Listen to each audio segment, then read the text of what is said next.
Welcome to Getting Rich Together. I'm your host, Syama Bunten. This show was born from my own journey.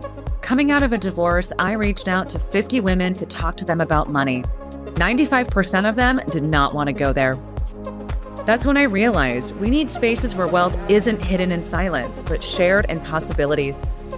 Here, you'll meet women from all backgrounds, trailblazers, risk takers, visionaries, each expanding what wealth can look like. This is your place to be inspired, to discover new pathways, and to remember that we rise by building wealth together.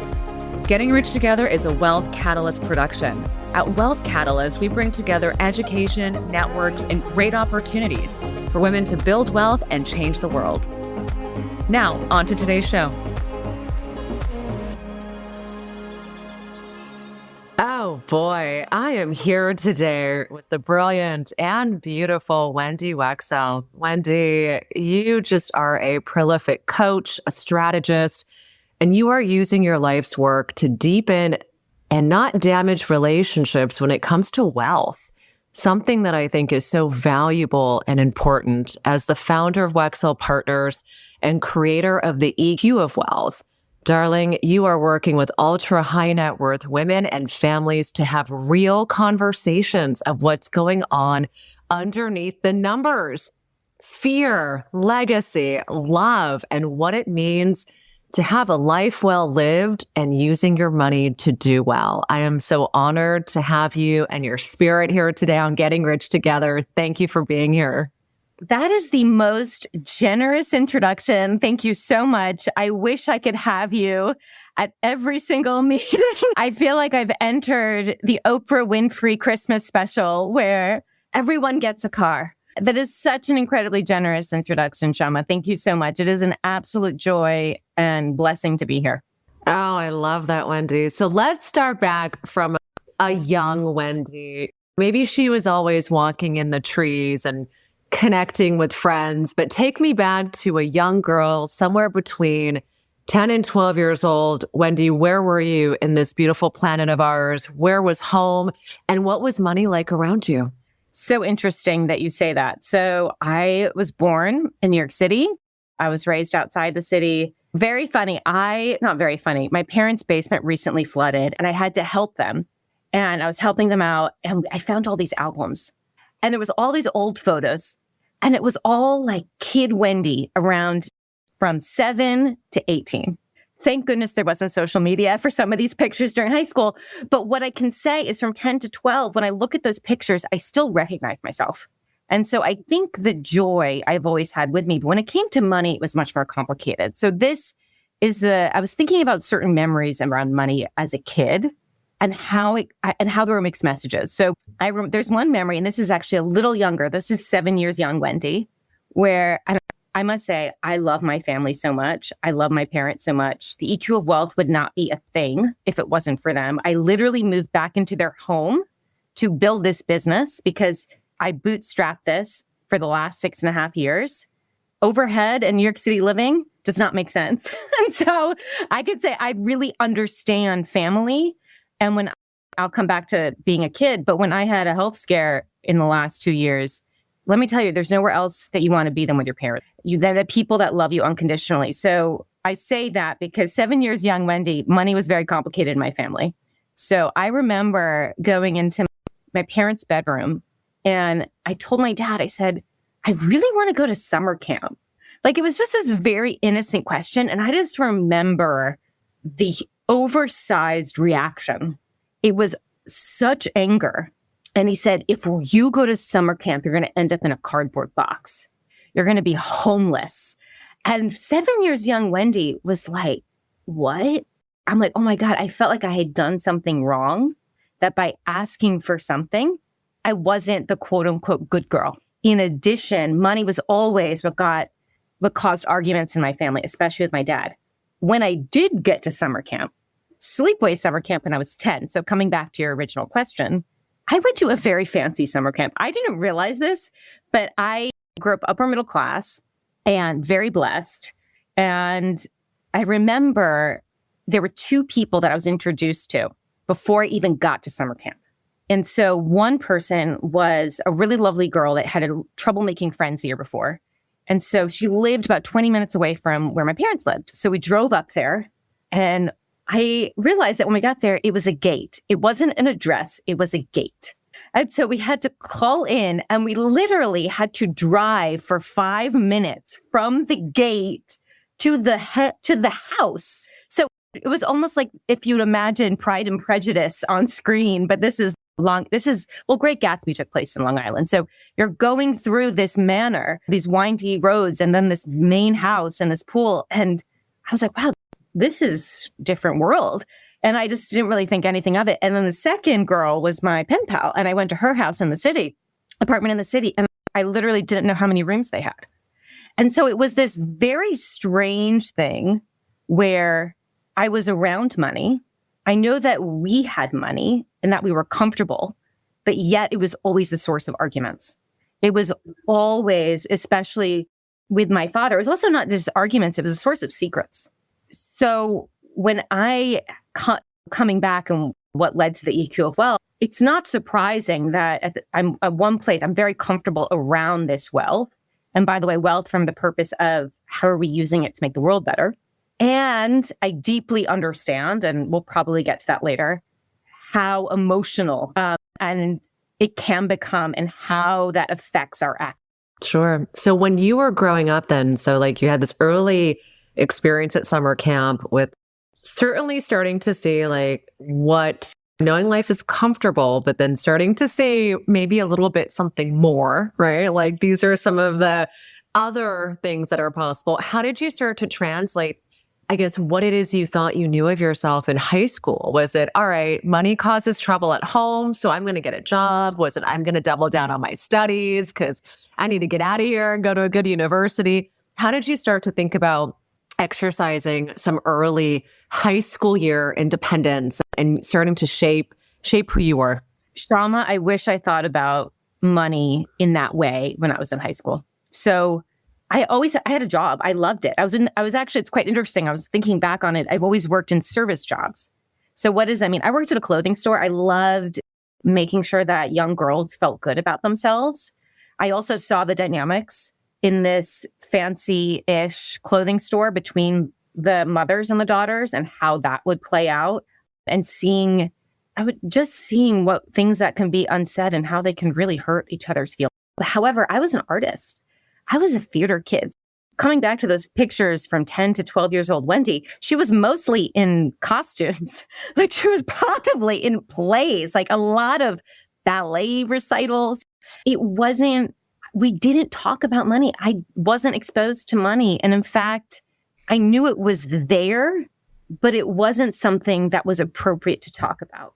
And those service jobs, were those in high school? Like starting to, and what did you do with the money? Was it like, I'm going to put this money towards costumes. I'm going to put this money into my piggy bank. I'm going to put this money into my new Lip Smackers lip balm. Like, how did you think about some of that early money you were making? This is so embarrassing, but I'm just going to be very honest with you. I didn't look at my bank account. So it would be deposited.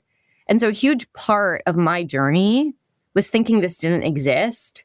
And ultimately that came to really bite me in the ass because it felt too painful for me to actually look at it. That was something that I always got that made my dad angry. And I also didn't really understand it. So my mom's a math teacher. I was pretty good at math. And my grandfather was very successful as a physician. And I will say I don't have many regrets in my life. We all have regrets. One of my biggest regrets, besides maybe investing in Apple in like 2006, is my grandfather was brilliant at understanding the markets. When my grandmother passed, when I guess that was when I was in middle school, high school, he came to dinner every night and he was brilliant and super sharp until his like 90s, which is when he passed. I wish I talked to him about money. I wish my grandfather loved finance. He wanted his grandchildren to get into finance. I'm now tangentially in finance, but what I can say is my biggest regret, one of the biggest regrets in my life, is that I didn't get to take advantage of that wisdom from my grandfather because he was my favorite person. Truly. I miss him every day. And actually, I know people can't see, we're not being filmed, but this is my grandmother's necklace that I wear all the time because we are the sum of the people we come from. And I think it's interesting. One of my goals in life is to be fluent in French and Spanish because I do the language of the dinner table. So to really connect with people, it's first language. And I think in French, if I remember correctly, it's l'héritage, so heritage is inheritance. And so it's like your heritage, like where you come from, and thinking of money as just, for better or worse, and this is where our relationships get complicated, money as who we come from and the source of our values and whether they're aligned with our values or not. I really think about now, but at the time, my sisters say I'm in Wendy Land or Wendy World. Like I was in Wendy World. I was a theater kid. I was memorizing lines. I had a very lucky childhood in that it was a very happy one. However, I do regret that I wish I sat down with my grandfather and was like, tell me about investing. What's a checking account? What's a savings account? What does credit mean? What is debt? How should I think about different types of debt? And he would have loved to have explained it to me. And he said I could do anything. And I'm not sure why I didn't take advantage of that, but I probably wasn't ready for his wisdom. But you did do anything. I mean, you went to university, you studied fine arts. I mean, those were bold young moves, right? To say like, I'm not going to go into a cookie cutter thing where I spit out and look like everyone else. How did you decide where you wanted to go to school? And like, when you were in university, what were the big dreams that you had, Wendy? Like, what is it you wanted to be? Oh, this was it was classic. And now I look at it and it's interesting. I'm talking to a storyteller community tomorrow. I wanted to be in movies. I wanted to be on Broadway. I loved to be on stage. It was at the time when I felt flow. The interesting thing that I realize now looking back at that moment, there are two things. One is founders, so entrepreneurs and artists actually have the same core capacity, which is creativity. They both are brilliant at creating new things. The second thing that I really learned from studying, of all things, acting, which I believe, according to the research, has the lowest likelihood of success based on how many people are sign up for this to be actors and how many people can actually have a living. The thing that was very helpful in studying acting was actually two things. One was the high foolish tolerance when it comes to entrepreneurship. So I was told once that what makes a great entrepreneur? Well, they have a high frustration tolerance. They can deal with a lot. I actually think that just sounds painful.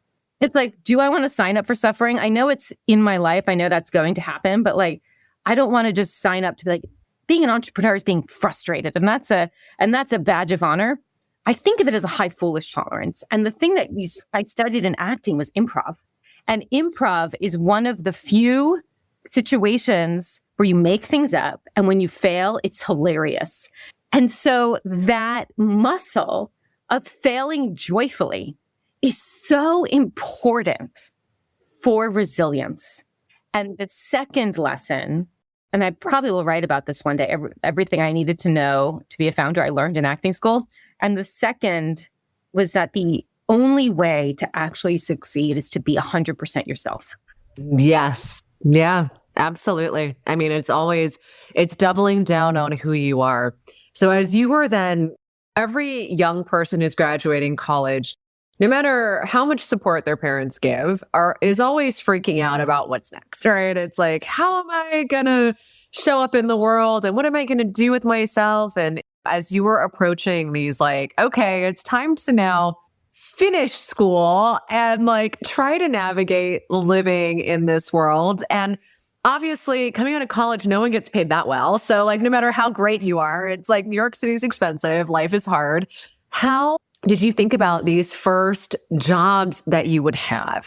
Was it, okay, I'm going to give my dream a shot here and go and try to land these roles? Was it, all right, I'm going to look for a different kind of service job while I'm navigating this, or I'm going to put my time into finding something in an office? How did you start to think about dreams and visions of the college years and then starting to marry that with oh my gosh, I live in New York City and I now have to take care of myself? So I'm going to be very transparent. So my 30s were when my life fell apart and things were really hard. My 20s were a blast. And so why is that? That same grandfather who I loved dearly, who had the same car for 20 years, loved the markets, and was a really reliable human. When he passed, I got money. And so, you know what I did at 21 with my sister and some help from my parents? We bought an apartment in New York City. So that's full on luck and fortune. And by the way, we'll talk through it was a reversal of fortune in my 30s, which is really funny. Now it's funny, but we all have our own journey. And so I just want to be very honest. So in New York City, unless you're working at Goldman or in consulting, if someone has a nice apartment or tech, it's probably not their money. And so I just want to be very transparent that I got really lucky. And so that money that I got, that inherited money I got, and at the same time, I didn't look at it. The same habits of I don't even know if it was invested.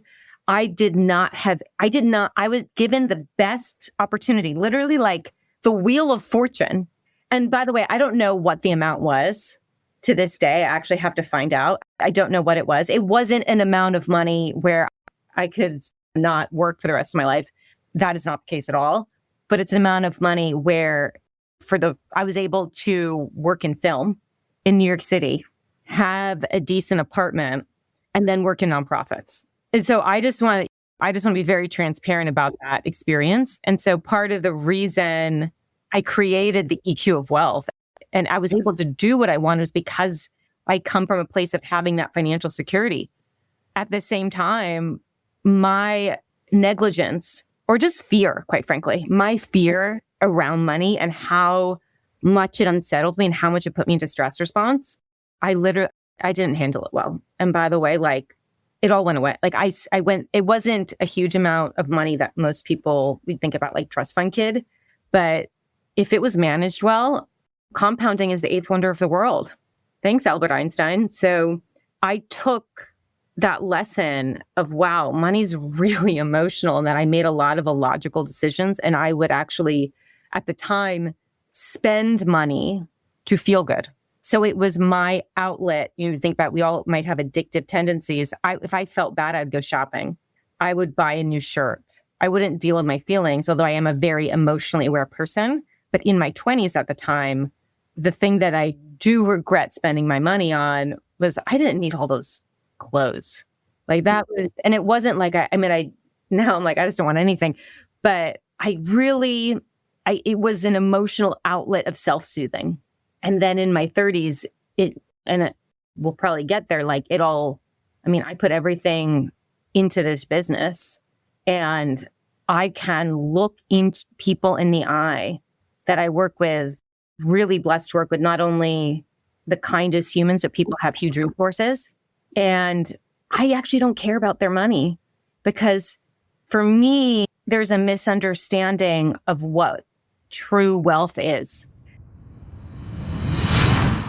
Quick pause. I want to share something I'm hosting this year.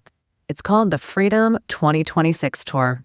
I'm bringing small in-person salons to cities across the country to talk openly about money, power, and choice. If you want to be part of one, the details are in the show notes below. Back to the episode. I'm curious, you were talking about you were able to hold these various roles in these different nonprofits and being in the art world. And I was curious, as you were navigating these different roles, while you had some inheritance and it was supporting you, but did you find yourself ambitious from a career standpoint or negotiating for the salary that you were going to make? Or were they really jobs that were taken just out of a labor of love? How much self-advocacy did you put into these roles that you were applying for and trying to get promoted or doing that path? How did you sort of navigate that sort of traditional career promotion schedule? Oh, I love that question because I was hugely ambitious. That was the thing. And I added huge amounts of value. Where I actually added value was raising money.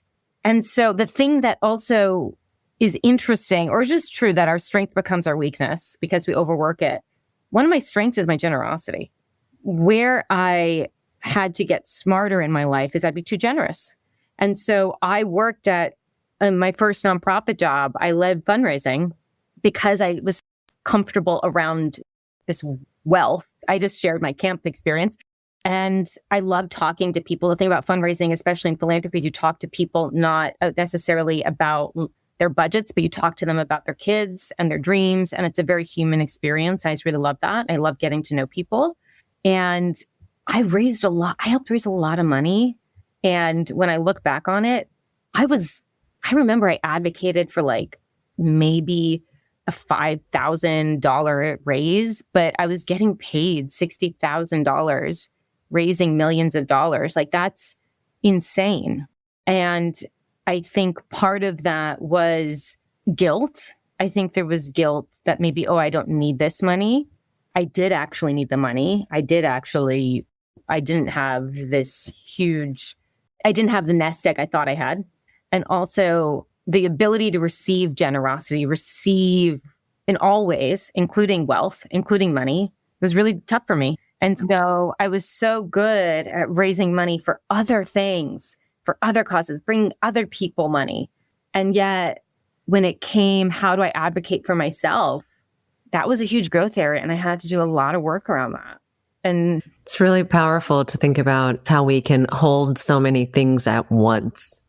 Like we can both be powerful and strong, yet timid and shy at the same time. We can be ambitious and have vision and yet not always have self-advocacy, right? Or know how to ask for what we want. Sometimes these parts of ourselves are being stifled, right? It's like there's hidden narratives and stories and things that almost create a chasm that keeps us further away from ourselves, right? The longer we hold it at bay and not take the invitation of the world, which we get often invited many times in our life to take the invitation to get to know oneself. And typically that's through, I believe for myself, has been through lens of pain. Pain has been an incredible teacher. And it sounds like it has for you as well, Wendy. How did things have progressed in your 30s? You've mentioned it a few times in your 30s. It sounds like shit hits the fan, some crazy stuff going on. What happened? What went down? Before you say what happened, maybe tee it up with what were the dominoes that had to fall that sort of allowed for this to happen? That's a great question. Talk about compounding. And the thing about compounding is that everything in life compounds. Money, if it's on the up in the black, great. If you're in the red, that compounds too. Our habits compound. Our behaviors compound. We really get to see the repercussions and the outcomes of our actions. And that's something that I've seen actually, not just in my life, but in general. It's just something that happens in life, whether it's your 30s or really in the 40s, like I guess people could call quote unquote a midlife crisis, but it's just that things compound. We really get to see the outcomes of what we've done. And so for me, coming back to not looking at money and not wanting to deal with it and not advocating for myself and then realizing, wait, the money's gone, or wait, because I became an entrepreneur when I was about 29 or 28, 29. I left my first fundraising job. And honestly, I knew how to raise money, but I didn't know how to advocate for myself. I became an entrepreneur. I had to put savings in, bet on myself. And I did that a couple times.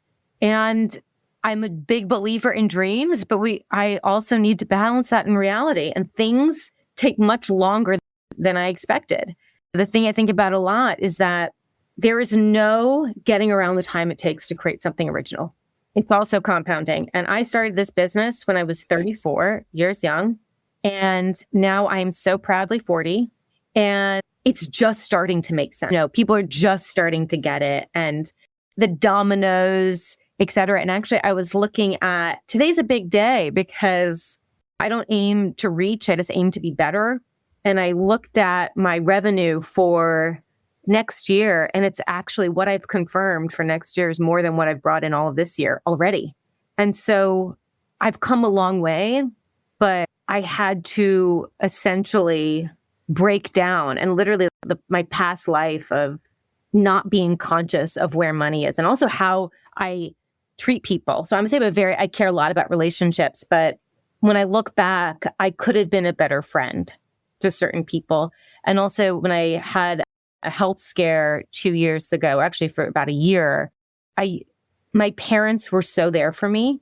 And so I'm really been thinking a lot about what I've misunderstood about love and what I got wrong about relationships after studying them and my work. I'm not going to say obsessed, because obsessed can be unhealthy, but I am forever curious about the intersection of wealth and relationships. And I was thinking about, what did I get wrong? What am I rethinking?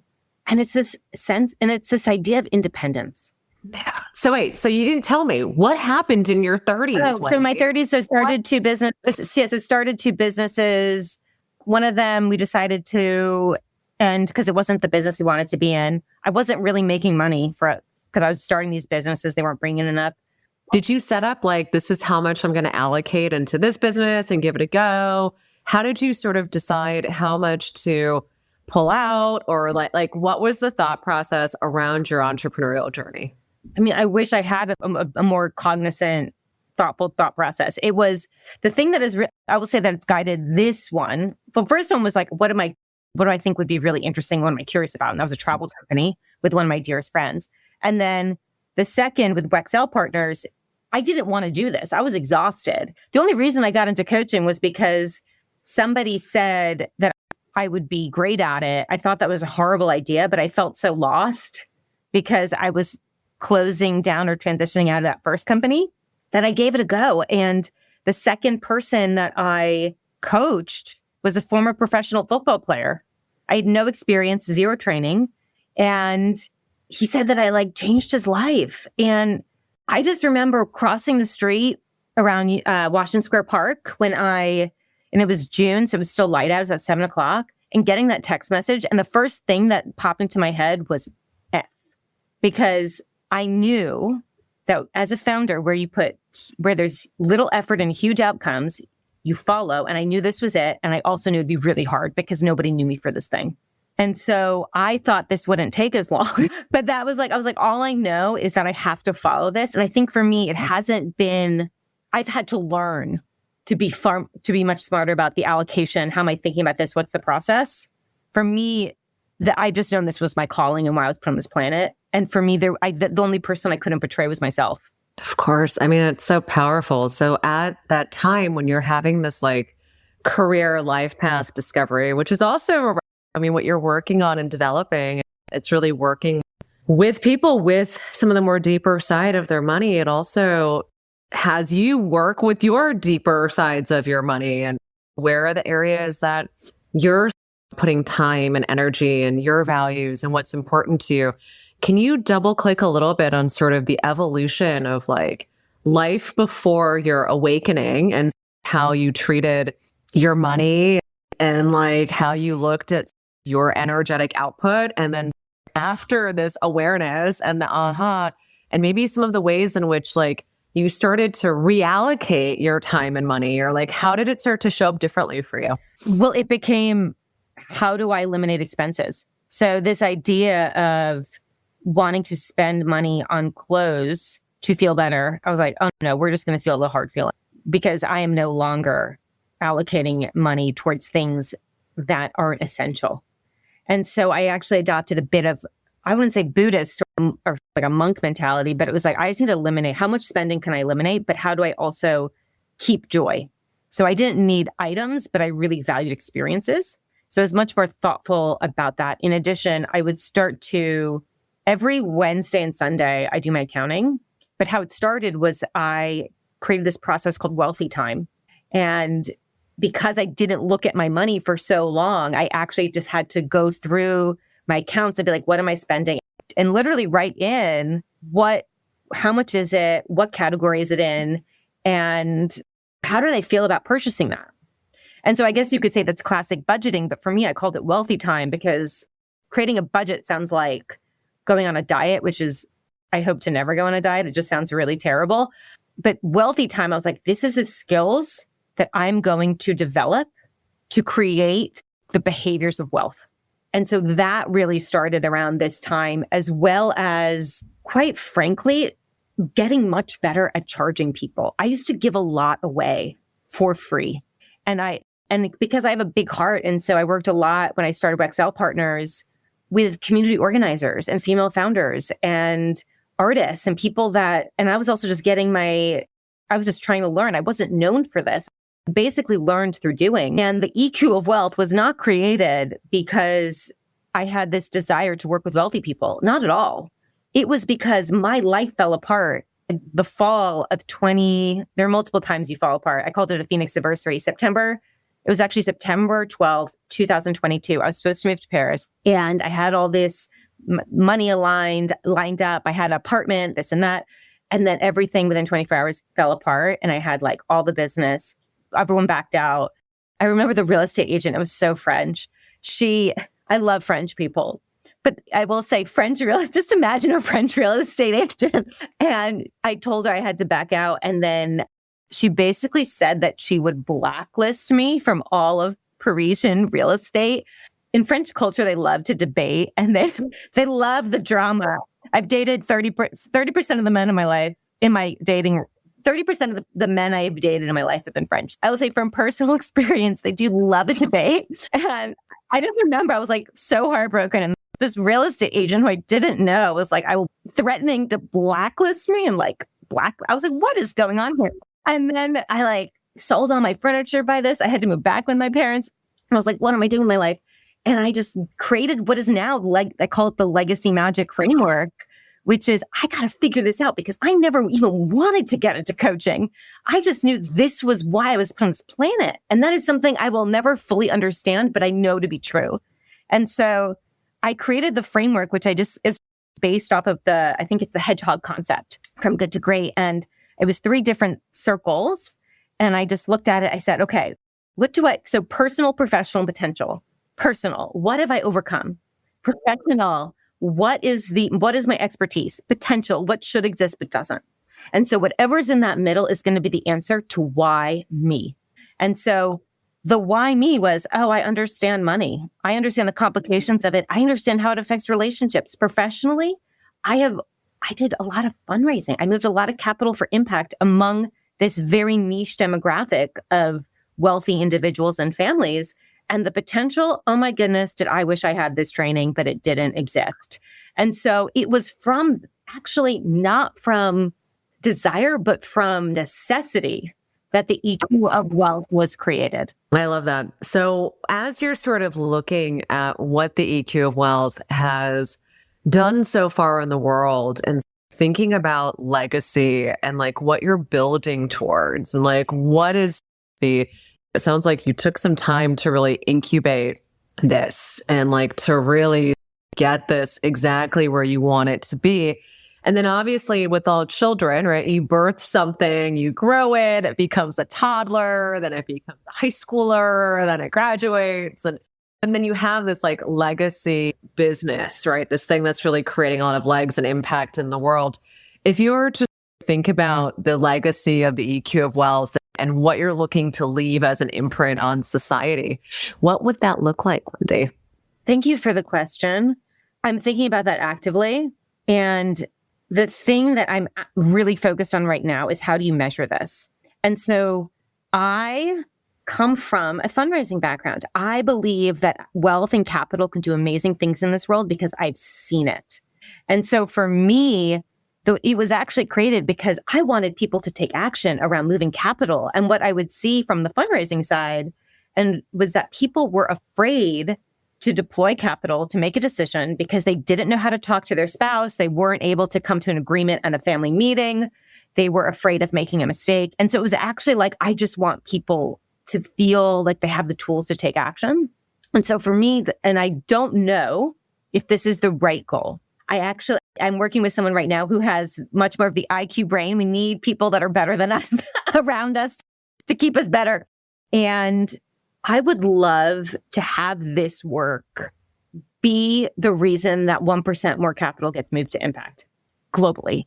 And I think that's definitely, I think it's at least $100 billion. It might be more, but I have to look at the numbers. But my feeling was, okay, well, if Bill Gates is that foundation in itself with Gates Foundation is getting fully deployed. Well, why not? So I don't know what the number is. I don't know what the right percentage is, but for the thing that came to my mind just as a gut instinct was 1% more capital to impact. So I want to see real capital deployed to make the world better. And through this process, I want to see people come together more, because the thing that the EQ of wealth really focuses on is how do we collaborate? Because impact is truly a team sport that requires a team effort. Business is competitive. That's how people become wealth creators. You beat the market.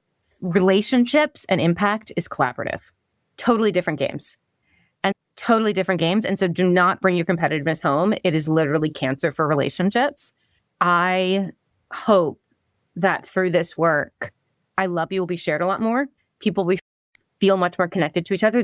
They'll own their voice. They'll have that confidence. But ultimately, I'm a numbers gal. Now I'm a numbers gal. Wasn't born that way. And so I'm like, show me the money. Like what is the impact? What are the metrics? What are the KPIs? And I want to see hundreds of billions of dollars moved because this material got families and individuals taking action. Wow, I love that. I think it's so beautiful, Wendy. We've spoken so much about what it's like to inherit money, spend it wisely, investing in yourself, or unwisely trying to make yourself feel better, what it can look like when we have deep conversations with others to really help move the needle in substantive ways. It feels like it's been a really robust sort of peaks and valleys of what it looks like with money. And I will say now, wealth creator, right? So now it's like, how do most people become in the position of wealth? Well, based on socioeconomics and, the gap, it is you either inherit it or you've started a business. You've created it. I admire people that got it through having jobs. I wish I had that in me. I wish I functioned well in bureaucracy, but typically it's you're a founder and you have ownership in something, or you've inherited it, or both, right? And so I now understand, I actually get both profiles. And so for me, it's like, how do I talk to every single generation and individual so that they really feel understood, so that they're inspired to act? Because at the end of the day, say I love you and you move your capital to your values. That helps others, because if you are in this position, you are blessed. So share it. Yeah. Oh, it's so beautiful, Wendy. I wish we had so much more time to connect, but this brings me to my favorite final two. The first of which is, what has been your most favorite, fabulous, recent way in which you have spent your money? I will say I've always loved spending it to make other people happy. And by make other people happy, I mean like as a way of saying, I love you. Like, this is me appreciating you. It was my nephew's birthday yesterday. And so I gave my sister money for his sports lessons and for his college fund. And so I think, and I guess the reason why I love that is because that's what my grandfather used to do for me. And so that is thinking about heritage and really bringing the best of what we're built with and passing that along. I feel really grateful to be able to do that. And then my final question is, Wendy, you obviously have a big mission in this world, and you really want to help people align their values, their money, change the world. You and I are so in sync when it comes to what we see in this world. And yet we also still need things. So what is it that we can do to rally around you? What are you calling in? What's important to you? How can we support you? Well, let me tell you, my Paris move in 3.5 years in the making is like happening. And it's going to be happening in the next couple months. I will say I would love to have friends. If you have no good humans in the city of light, I would love to know those good humans. And for me, it's also the same thing that I said at the end of our first call, which is, if you know of an institution, an organization, or a group where this work is incredibly valuable, I would love to educate. I would love to make sure that people actually know this work exists. So that would also be my request. Beautiful, Wendy. Thank you for your generosity of time, your spirit. for the work that you do day in and day out to create a better planet. I am grateful for it. And thank you for being here today on Getting Rich Together. I'm so grateful. Thank you for having me. Thanks for tuning in to this episode of Getting Rich Together. My hope is that you leave every episode feeling more inspired, more powerful, and more connected. Until next time, remember, you have everything it takes to create wealth on your terms.